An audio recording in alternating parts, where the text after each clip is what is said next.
Okay na po. So, itong topic ng eschatology, napaka detalye na topic ito. In fact, ever since this has been sort of a, tama ba na word yun, pet, a topic na interesado ako. I think I mentioned that in the past lesson natin. But it's very exhaustive. Napaka lawak, napaka detalye, and there's so many details na we should understand and we should have a grasp on, grasp at, para talagang totoong maintindihan natin. All I'm saying is yung ating pag-aaral, ito ay pwede na sabihin broad strokes lang. Sabihin, this is just parang for us to have an overview, of bird's eye view of the topic tungkol sa eschatology, tungkol sa what will happen in the future with regards to the second coming of Christ, and what kind of world we will be living in after his return. So, ang topic ko natin ngayong gabi is Battle of Armageddon. Medyo, sabi ko nga, medyo mabigat, ano? But we'll try to understand the best way possible itong topic ko na to.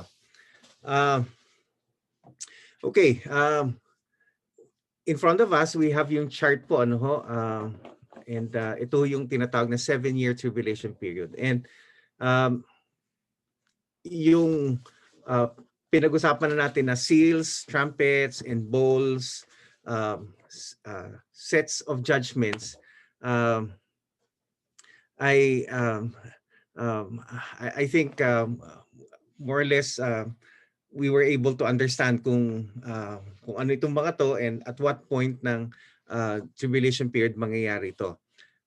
What we will be talking about this evening has something to do with the last two ng bowls judgment. The last two bowls, ika nga. And yun nga, it's about the Battle of Armageddon. Several questions sasagutin natin. One of which is, what is the Battle of Armageddon?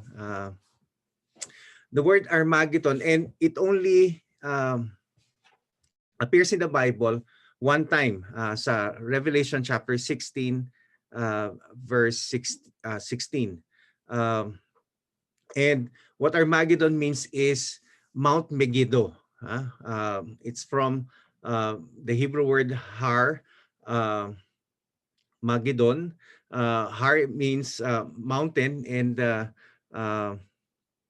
Megiddo is a place sa Israel. And it has become synonymous with the future battle in which God will intervene and destroy the armies of the Antichrist. So, itong Battle of Armageddon, it's about, ito galing sa pangalan ng isang lugar, actual na lugar sa Palestine, sa Israel. And what it is more famous now is not necessarily the place, but the event which God will intervene and destroy yung mga armies ng Antichrist. Intervene in what sense? Well, God will intervene doon sa kampanya ng Antichrist to totally annihilate Israel, the Israelites. Yun na yun. When the Antichrist has made yung decision na lilipulin na niya ang mga Israelita, he will, may expression si Hitler niyan yung final solution to get rid of the Jews uh, God will intervene sa pagkakataon na yan, and that is during the Battle of Armageddon. So we see there yung mapa, ito, this is Jerusalem, and north of Jerusalem, close to Nazareth, is Megiddo. Okay, so gaya nga sinabi ko, it's an actual place. Talagang totoong lugar yan. And this is where supposedly yung armies ng lahat ng bansa would congregate to destroy Israel. Now, dali lang po, pasukin ko lang si Ora.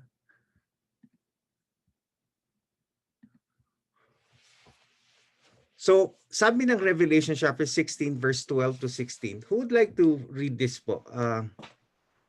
Sino po ang siguro kita naman ho natin sa screen. Just use the screen po to read. Who would like to volunteer po? Just unmute yourself and pakibasa po. Ako na lang, Pastor. Sige, Glendale. Thank you. Anong verse po? Yun nasa screen. What is Revelation, What Revelation 16, 12 to 16. Okay. What is the battle of Armageddon? The sixth angel poured out his bowl on the great river Euphrates, and its water was dried up, to prepare the way for the kings from the east. And I saw coming out of the mouth of the dragon, and out of the mouth of the beast, and out of the mouth of the false prophet, 3 unclean spirits like frogs, for they are demonic spirits performing signs, who go abroad to the kings of the whole world, to assemble them for a battle of a great day of God the Almighty. Behold, I am coming like a thief. Blessed is the one who stays awake, keeping his garments on, that he may not go about naked and be seen exposed. And they assemble them at the place that in Hebrews is called Armageddon. Thank you, Glendale. So, gaya nga ng binanggit ko kanina, this is the only place in the Bible where yung pangalan na Armageddon is mentioned. And yun nga yun, yung Harmageddo na lugar. And ang sabi dito, this happened when the sixth angel poured yung sixth bowl. And ang nangyari, when the angel poured yung sixth bowl, yung great river Euphrates daw, yung tubig niya dried up. And it is for a reason. Hindi siya aksidenteng na naiga yung tubig ng Euphrates River. It is to prepare the way for the kings of the east to come to Armageddon, basically.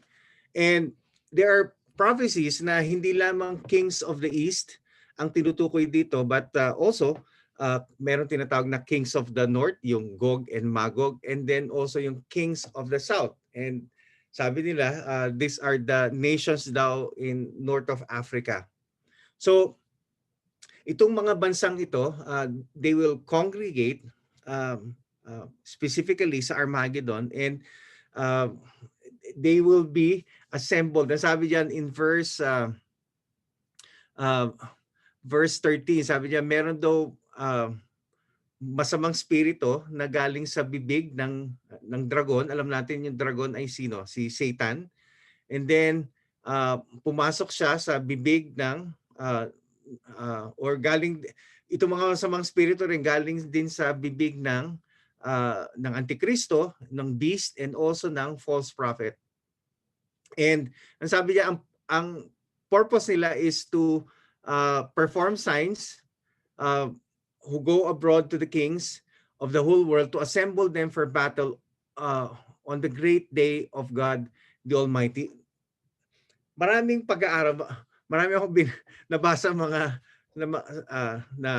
artikulo and mga libro patungkol dito.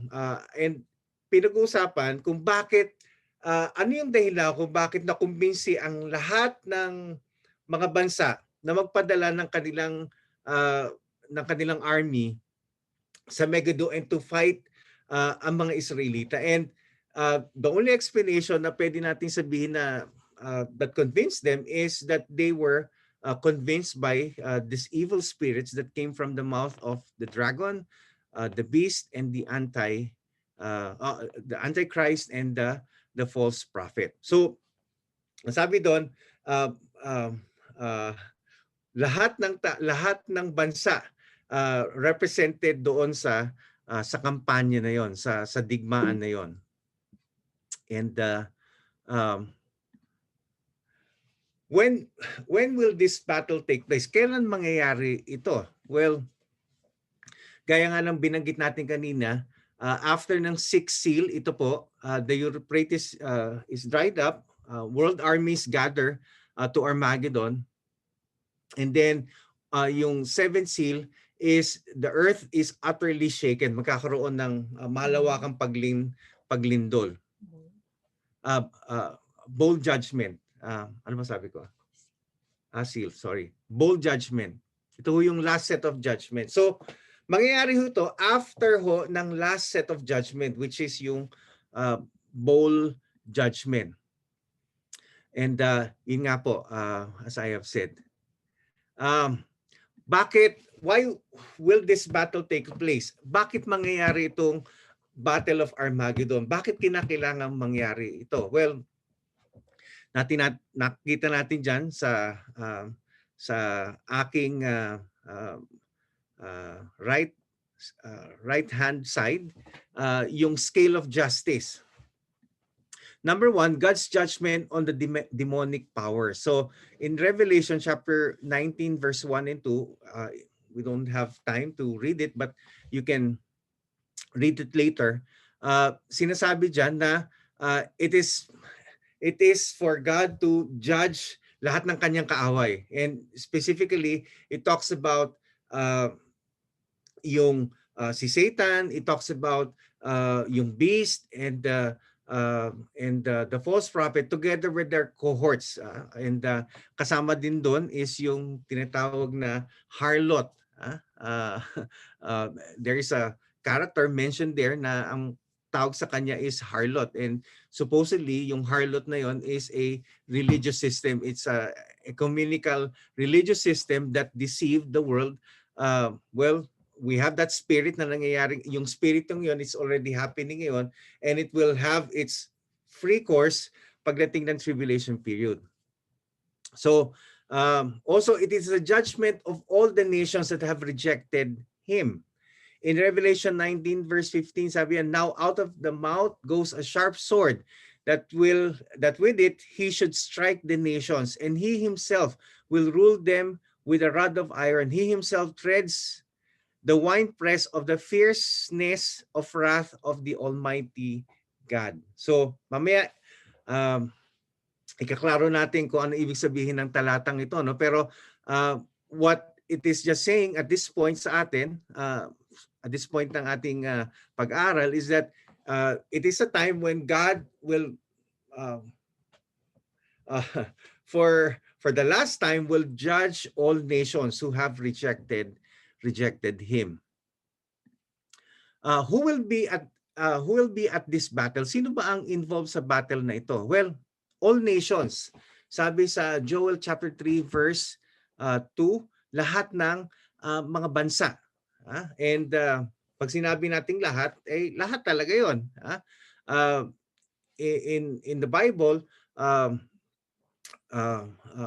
in the Old Testament especially, it mentions about Gog and Magog. It mentions about the kings of the north, the kings of the east. It mentions about the kings of the south, and also it mentions about the confederate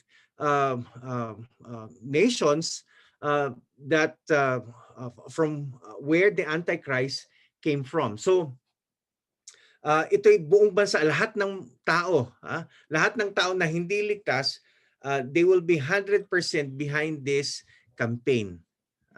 Number 2, definitely the unholy trinity. And pag sinabi natin unholy trinity, hindi ho yan yung Father, Son, and Holy Ghost. It is ito yung copycat ng Trinity, ng totoong Trinity. This is Satan, the Antichrist, and the false prophet. And also kasama diyan sa battle na yan is are the saints. Okay?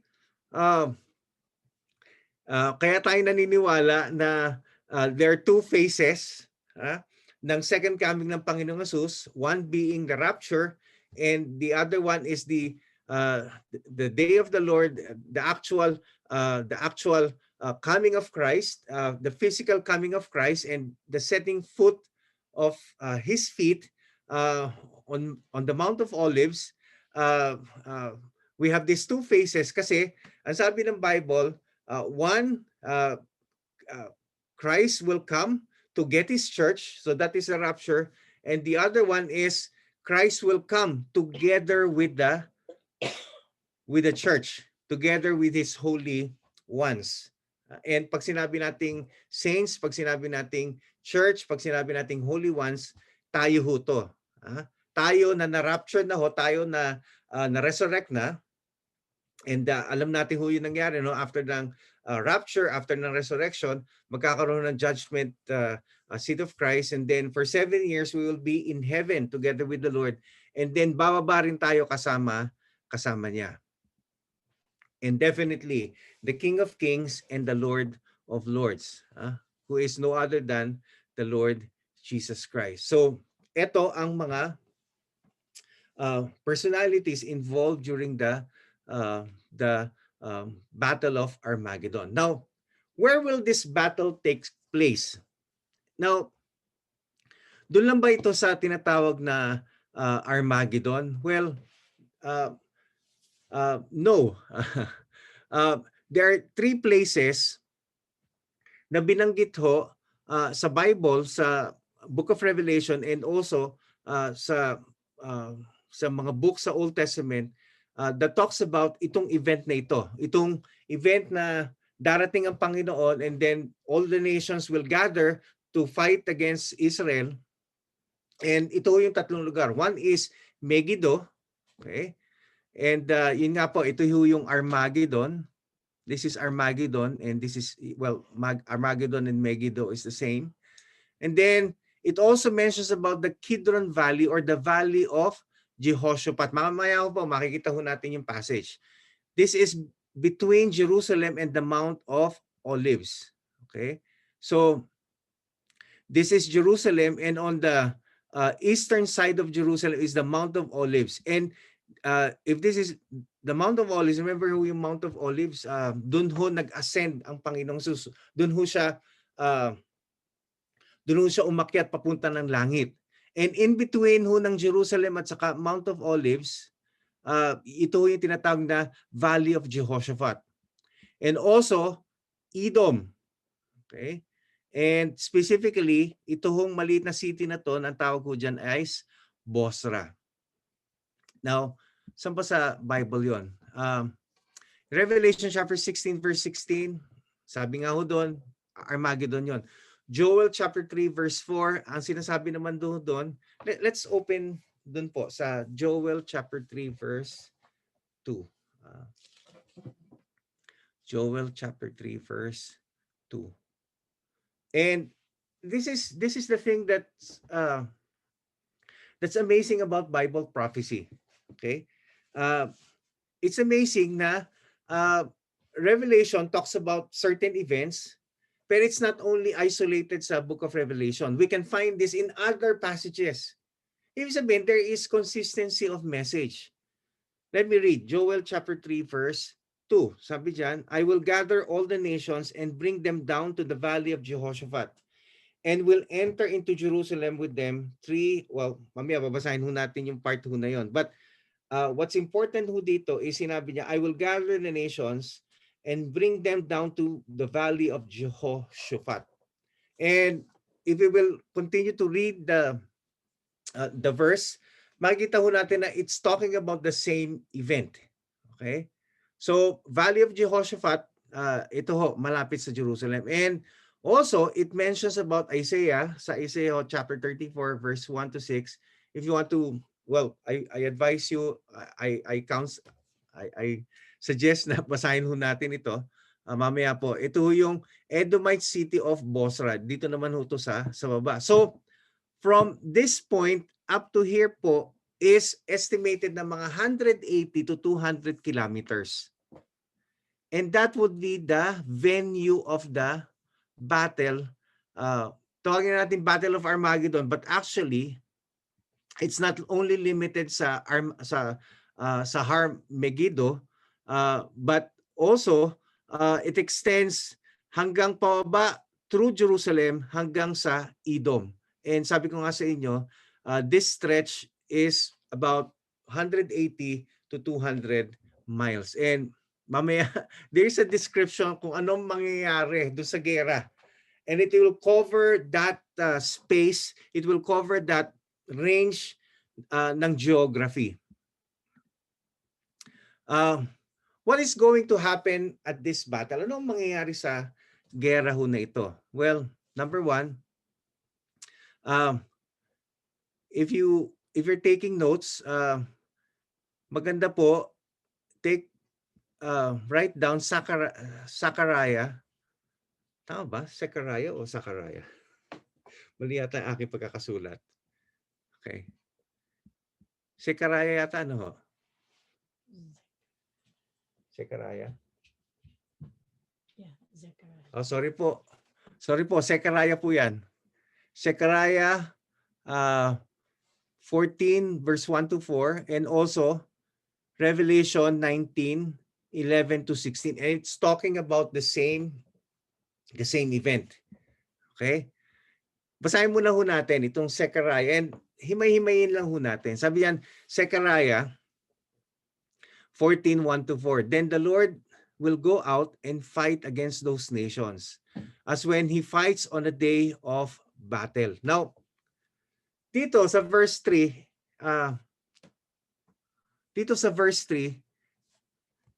hindi, magsimula tayo sa verse 1. Sorry po. Verse 1. Behold, a day is coming for the Lord when the spoil taken from you will be divided in your midst. For I will gather all the nations against Jerusalem to battle. Okay? So this is the same thing na binanggit ng Panginoon sa Revelation 16:16. And the city shall be taken, and the houses plundered, and the women raped. Half of the city shall go out into exile, but the rest of the people shall not be cut off from the city. Verse 3, then the Lord will go out and fight against those nations as when he fights on a day of battle. Now, isipin, nung binabasa ko to, bakit sinabi dito ng Panginoon, the Lord will go out and fight against those nations as if the Lord himself will be there? Well, siguro sabihin natin, di ba gano'n naman talaga ang nangyayari sa Old Testament when the Israelites would go into battle, sinasabi na the Lord was with them, no? And it may mean na the Lord in spirit was there. Pero look at verse 4. Look at verse 4. This is significant. Sabi niya, on that day, his feet. Sino yung his dito?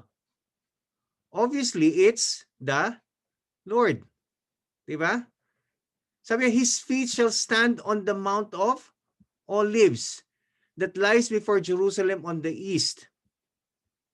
And on the Mount of Olives shall be split into from the east to west by a very wide valley, so that one half of the mount shall move northward and the other half southward. Now, for me this is faith faith increasing nga, ha? Sabi ng Panginoon sa verse 3, I will fight against those nations. Lalaban ako sa kanila. Pero ang sabi dito, yung paa niya shall be standing on the Mount of Olives. And kung kayo, binabasa niyo to during the time sa Old Testament, hindi niyo maintindihan to because you haven't read yung book of Acts chapter 1 na sinabi sa Acts chapter 1, nagsasalita yung angel, sabi niya, why are you gazing up? Sabi ng angel sa mga alagad. Hindi niyo ba alam, the same Jesus will come back in the same manner. And ang sabi doon, they were on the Mount of Olives. Okay? So ang sinasabi ng angel doon sa Acts chapter 1, Jesus will come back and set his foot on Mount Olives. Mount Ol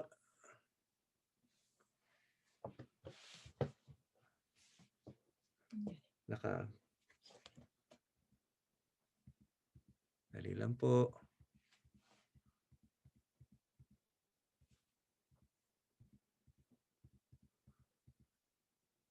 Okay. Yan. So ang Panginoong Hesus to.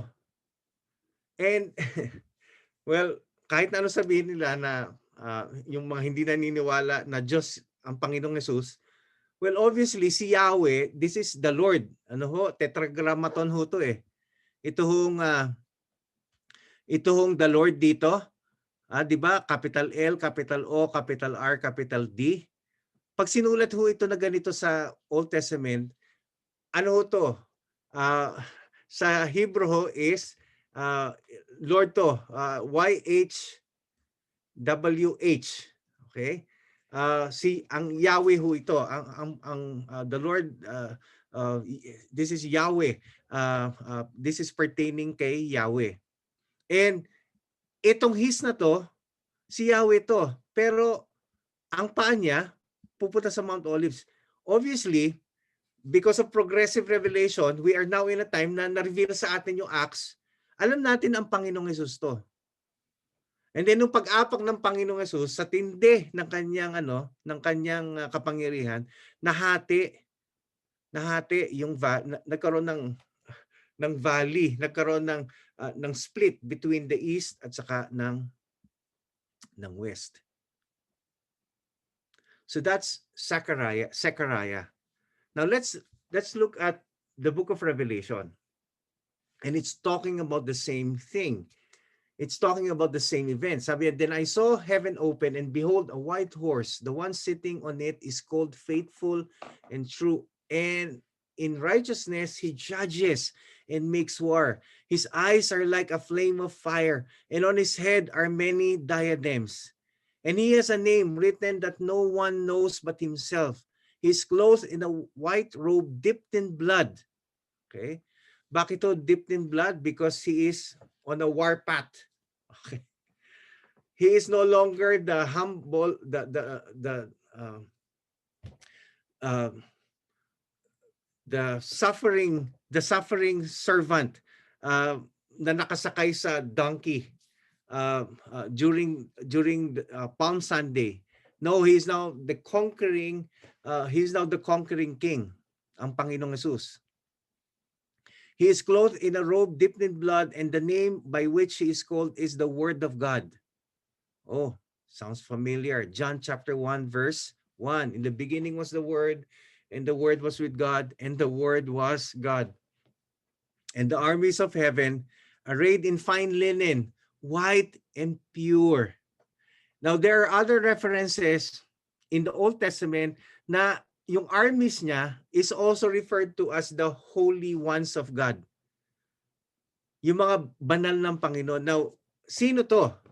Well, they are us. If we have accepted Christ in our hearts as our Lord and Savior, if we said sa buhay na ito na Jesus is Lord, na He is our only Savior and Lord, we have accepted Him by faith as our Savior and Lord, tayo ho ito. And we're following Him, okay, on white horses. Ang sabi dito, ang damit daw ho natin, puti, at saka bumubusilak, talagang puting-puti. Nakasakay din daw ho tayo sa puting kabayo.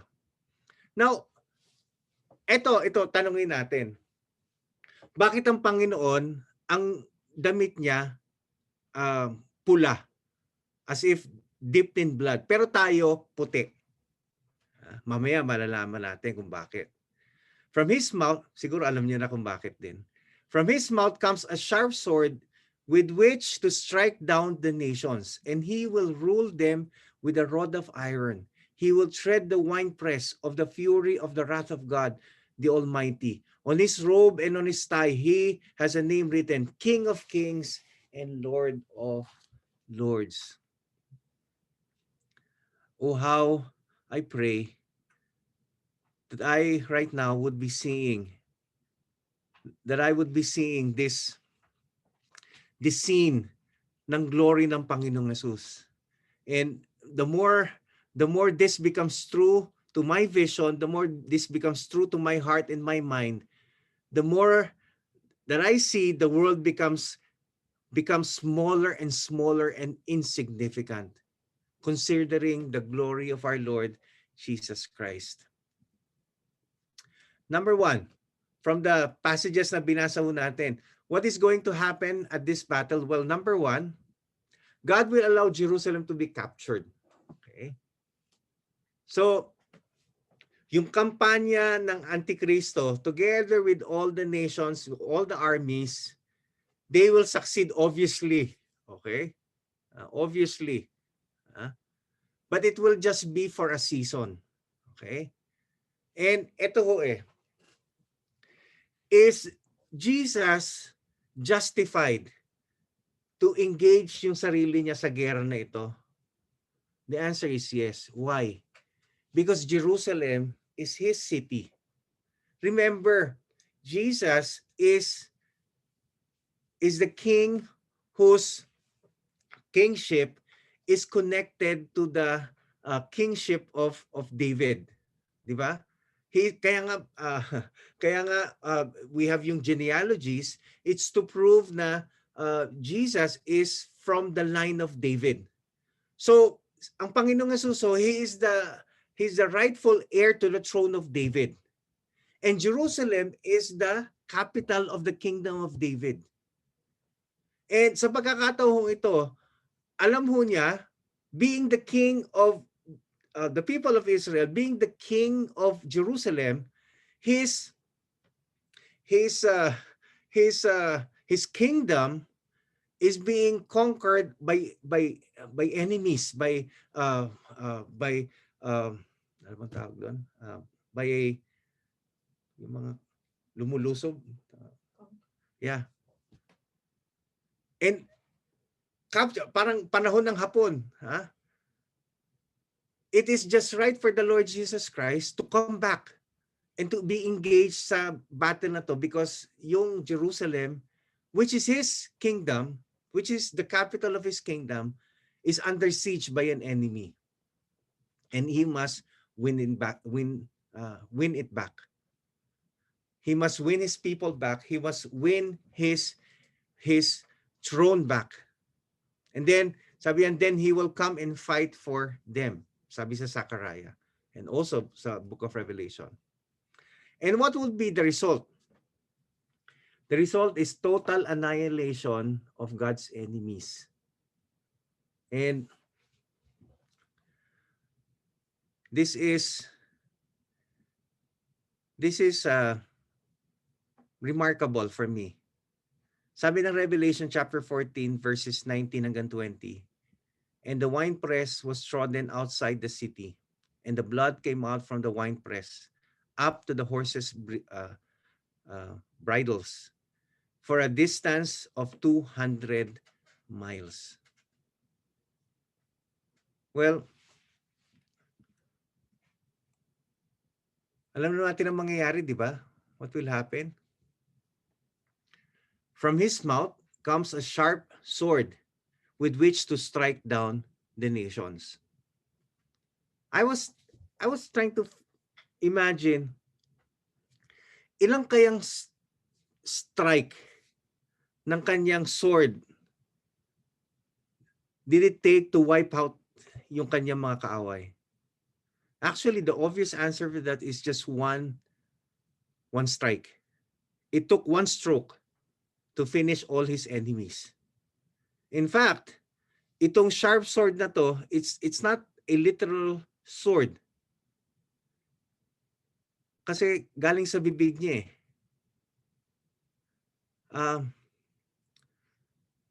I think sa Ephesians, minention ni Paul, isa sa mga armors ng Panginoon is yung sword of the Spirit. Okay? Which is the Word of God. Is it Ephesians or Galatians? Galatians yata, no? Yeah, sorry po. It can, Ephesians. ha? Ephesians. Okay. So, ang nangyari talaga dyan, nagsalita lang ang Panginoon. I don't know kung anong sinabi niya. Pero sa isang salita ng Panginoon, all his enemies were crushed. And yung tanong ko nga kanina bakit tayo naka-fine linen at saka white horse? Bakit ang Panginoon ang naka-red? Because the battle is the Lord's. Ang Panginoon lang talaga ang engaged sa gera. All of us are just spectators. All of us are just there to witness the glory, the power, the majesty, the justice, the terror of the Lord. And if there's one word na pwede nating gamitin, alam ko yung word na terror medyo negative, but in this case, this is how we can describe yung kapangyarihan ng Panginoon. He's really a terrible God. What will happen also? Sabi diyan, ito pa nga pala. Let me not miss this. Sabi diyan, it's mentioned, it's for a distance of 200. Dumanak daw ang dugo. Okay? Yung pagdanak ng dugo, umabot daw hanggang sa bridles ng mga kabayo. Alam niyo ba yung bridles? Yun yung renda ng kabayo I don't know kung mataas yun But the Bible uses exaggerations and it is just to spread yung point, just to express yung point na talagang ganun kagrabe yung massacre, yung slaughter. And ang sabi dito, yung pagdanak ng dugo umabot ng, sabi diyan, a distance of 200 miles. Yung pagdanak ng dugo. Now, is this familiar? Saan ba natin nakikita to? This is 180 to 200 miles. This area. So this area will flood with blood sa mga pagkakataon na yon. And also, the Antichrist and his false prophet will be captured and cast into the lake of fire. And Satan will be bound for 1,000 years. So makikita ho natin dito sa picture ho natin. This is the Antichrist. They will be cast into the lake of fire. He will be cast in the lake of fire. And then we have the false prophet. He'll likewise be cast in the lake of fire. But Satan, the dragon, will be thrown to the bottomless pit. And that's the end of the Battle of Armageddon.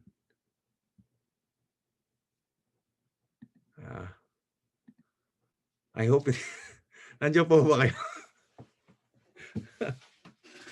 And the question that take out question ko dito is this: is God justified to do this? Is God justified to do this? If you want to put your to give out your your opinion on this, is God justified to do this? Well, for one, God is God. Okay. Yung justice is defined by God. Okay. Kung ano yung ginagawa ng Panginoon, definitely just yun. Basta ginawa ng Panginoon. Hindi natin yun Pero sa mga tao, nowadays, one of the most difficult thing for us to grasp is yung justice ng Panginoon. In fact, more and more people are inclined not to believe in hell, not to believe in yung God can be angry. They would even say na if God can be angry, if God can be jealous, if God can be punishing people, that means na the God that we have in our mind is a God na very petty. Petty raw, petty. But the point is, no.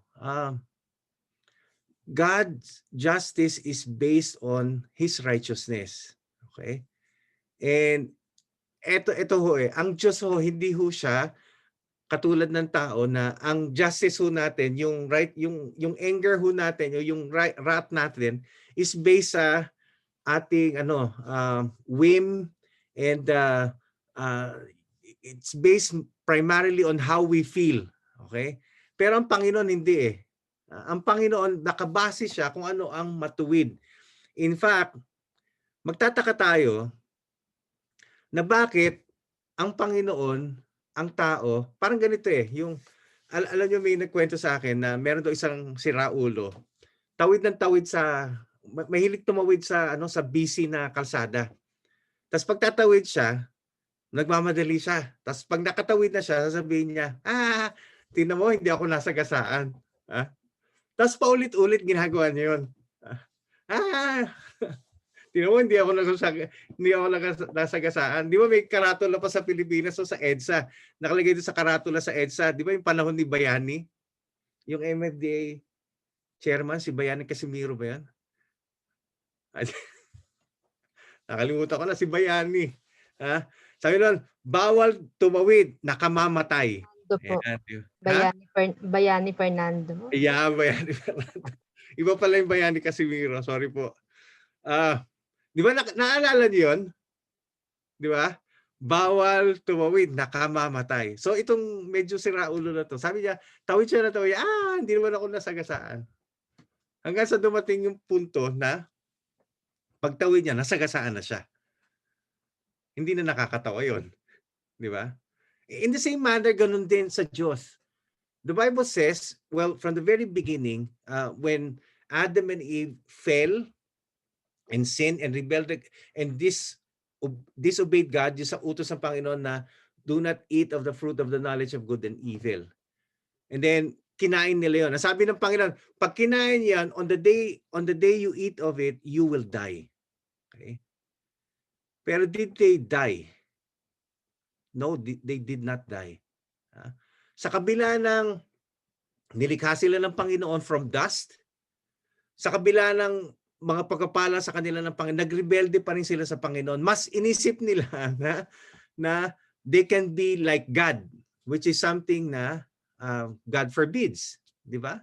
Because why does God forbid na maging kagaya natin ng Diyos? Well, for one, hindi natin pwedeng pantayan ng Diyos. And number two, that is the most delusional thing na pwedeng isipin ng tao na kaya niyang maging kagaya ng Diyos. Okay? Pero nagkasala sila. Kinain nila yung fruit of the knowledge of good and evil. They didn't die physically, but they died spiritually. They got separated spiritually. Yung relationship nila sa Diyos got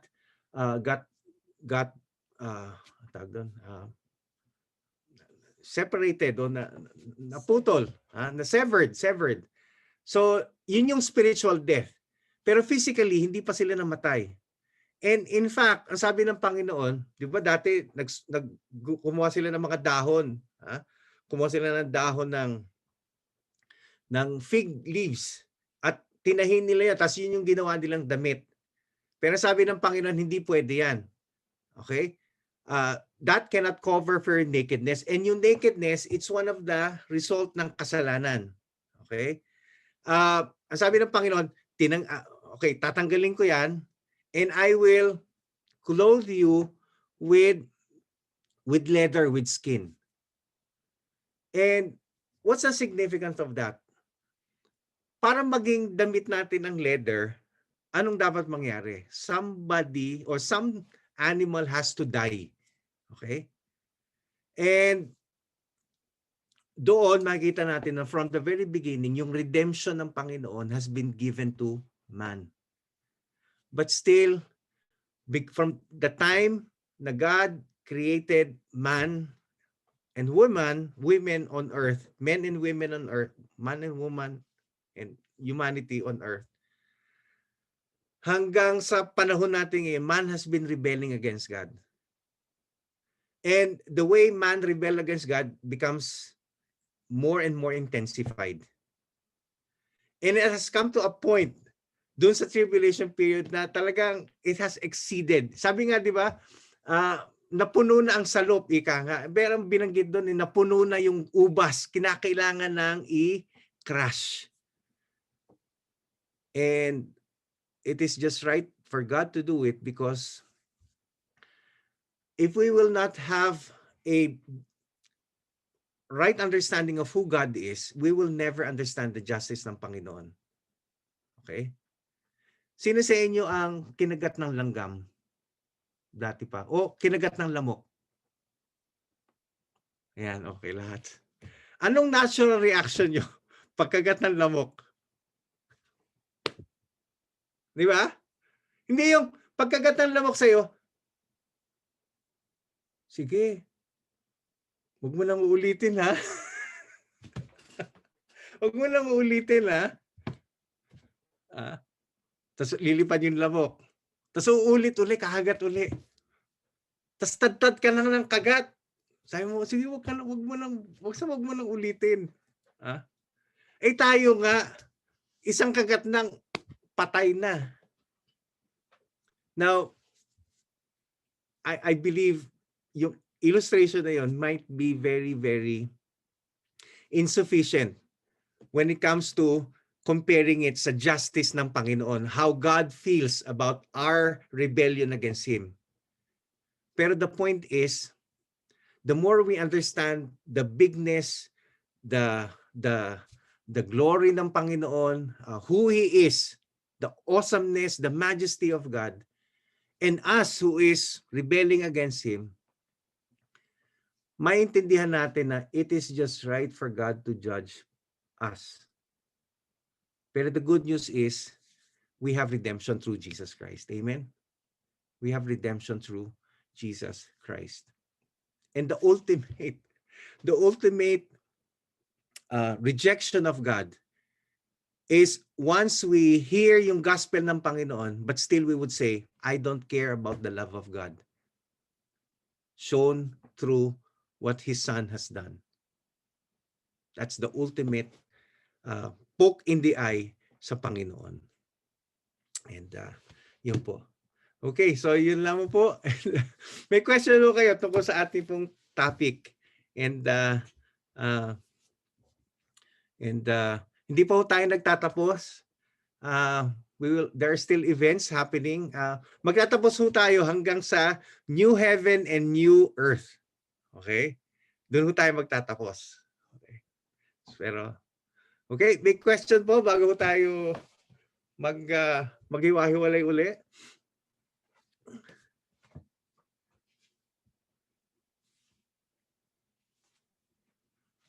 So I hope maliwanag naman po ating topic. Okay. Siguro po what I will do is total naman na-upload naman ho yung mga topics ho natin. Kung gusto niyo